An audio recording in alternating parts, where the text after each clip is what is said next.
কিভাবে আপনি বুঝবেন আপনার বিড়াল ডিহাইড্রেশনে ভুগছে কিনা?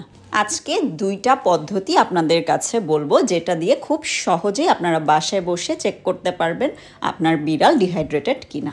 ১ নাম্বার পদ্ধতি, আপনার বিড়ালের স্কিনটা আপনি যদি এভাবে ধরেন এবং ২-৩ সেকেন্ডের মধ্যে যদি তার স্কিন তার নর্মাল জায়গায় চলে যায়, তাহলে আপনাকে বুঝতে হবে সে ঠিক আছে। আর এইভাবে যখন চেক করবেন, তখন যদি ২-৩ সেকেন্ডের মধ্যে স্কিনটা ঠিকঠাক জায়গায় না যায়, তাহলে ধরে নিতে হবে আপনার বিড়ালটা ডিহাইড্রেশনে ভুগছে। এবারে ২ নাম্বারটা বলি। ২ নাম্বারটা হলো, আপনি আপনার বিড়ালের নোজ এরিয়াটা এইভাবে হালকা হাতে ধরবেন। ধরার পরে আপনি যদি ফিল করেন ভেজা ভেজা, তাহলে বুঝতে হবে আপনার বিড়াল ঠিক আছে।